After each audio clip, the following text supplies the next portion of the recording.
Welcome back to the Joe Holka Show, presented by Line Movement. It is week one. We're going to walk through some of my favorite GPP stacks on the week. Couple really interesting games overall, so there's a lot to talk about. But if you are here for the first time, I would love it if you would hit that subscribe icon. Maybe toss me a like. When we walk through this here, I think the main thing that we have to think about is what do we want to accomplish in terms of the game selection that we're going after with these stacks. So if you're playing a smaller field tournament, I definitely think it's totally okay if you wanted to go with just a quarterback, wide receiver stack, two-man stack. But if you're playing anything large field like the Millie Maker on DraftKings or the Sunday Million on FanDuel, I really do think that stacking up an entire game is the way to go. And you can kind of get different with your one-offs for sure.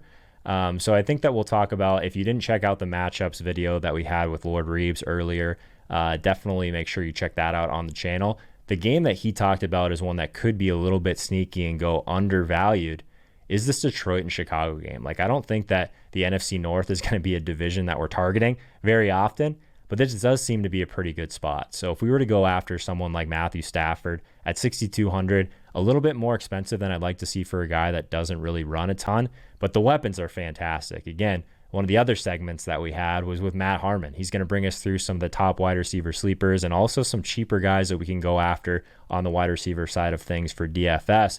And one of the things that he was talking about from Detroit was Kenny Gallaudet. So 6,200 definitely doesn't fit the bill for a cheaper option. But if you're going to pair Matthew Stafford with someone, I do think that it is Kenny Gallaudet, even at 6,200, 73 on FanDuel. Pretty steep for sure.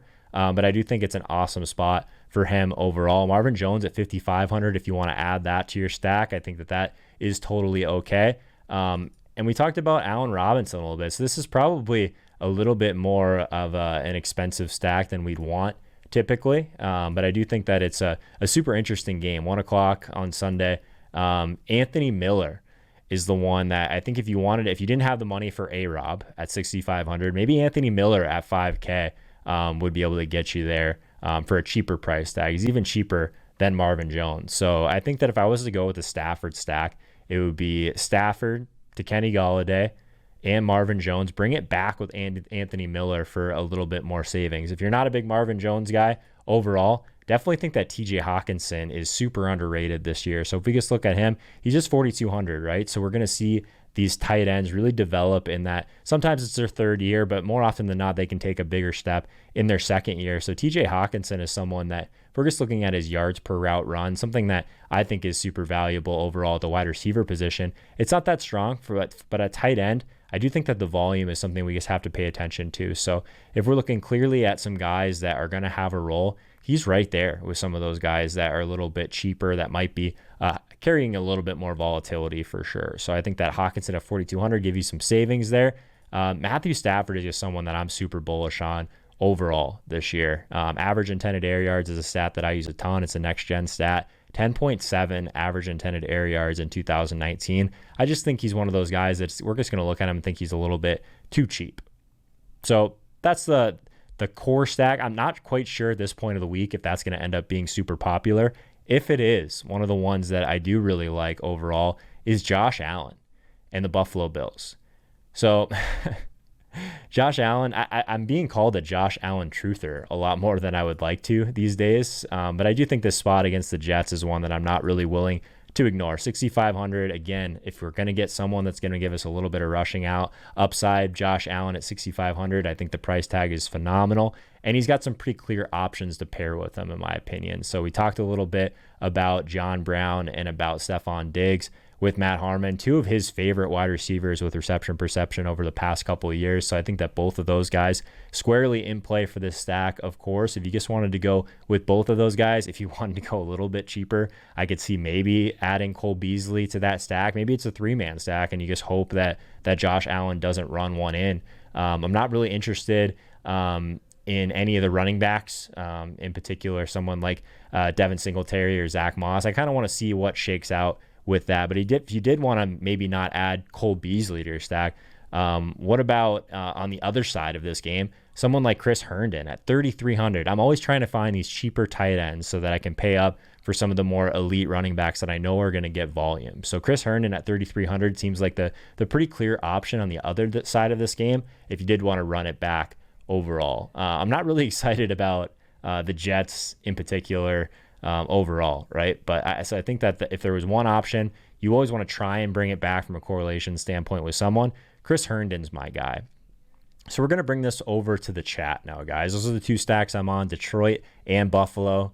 A little bit scary, but that's where we're at right now. Anything else for us in the chat here before we get out of this this short stack segment? We're going to be doing this every Wednesday. If you're here for the first time, didn't catch it live, I'm live every single Monday and Wednesday at 3 p.m. Eastern time, and also Sunday mornings at 9:30 a.m. Eastern time. If you're listening to this on the podcast, definitely toss me a rating or review. We'd really appreciate that. Always appreciate those ratings and review. It really help this thinking get into more eyes, right? Into more hands, in front of more eyes, I should say. Herndon will be a target vacuum this season. Mark Smith in the chat dropping knowledge for us. I love that for sure. You're worried about the pressure that the Bears will get on Stafford. You think? Stafford is one of those guys that has done relatively well under pressure over the last couple of years, but that offensive line's a little bit scary. So I feel that. I think that's definitely a concern for sure. The other side of that game is one that people were talking about. So if we did want to go with Mitch Trubisky, who I'm not sure I love, but 5,400. A lot of people talking about maybe pairing him with Tariq Cohen and Allen Robinson. I don't think I can get there with Tariq Cohen. I think that just burning a running back slot for a guy that, I'm projecting for like 10 touches right now is just something that I'm not super interested in. I understand it. It's kind of similar as like some people maybe trying to be early on Zach Moss. I want to see how that shakes out a little bit. I love Allen Robinson, of course.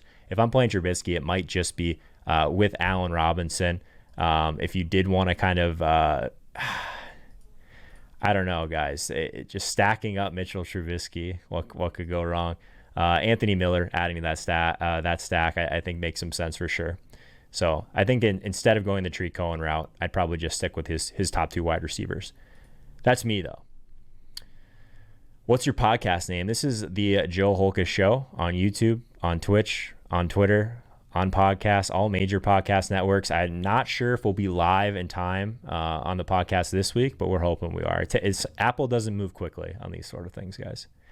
What do I think about stacking pieces of Seattle and Atlanta? I like that game total. Mark is bringing more in the chat right now. Yeah, that was the one that I was debating bringing up. I think the Seattle one, we talked about this with Harmon as well, but there's just so much value in knowing where the ball is going to go. Russell Wilson, 7K. I don't love paying that much. That's just going to limit what you can do with the rest of this roster. But Tyler Lockett, DK Metcalf, I think just locking in that three-way stack, you can feel pretty good about capturing the volume on the Seattle side of things. On the Atlanta side, we had some people mention Todd Gurley potentially at lower ownership. I don't know if I'm quite there on playing Todd Gurley. I guess think it might be a little bit of a wasted slot. I think I'd prefer just to go the Calvin Ridley side on the other side of that game if I had to bring it back with someone. Maybe Hayden Hurst if you really needed to like get a cheap tight end or a cheap option in that stack.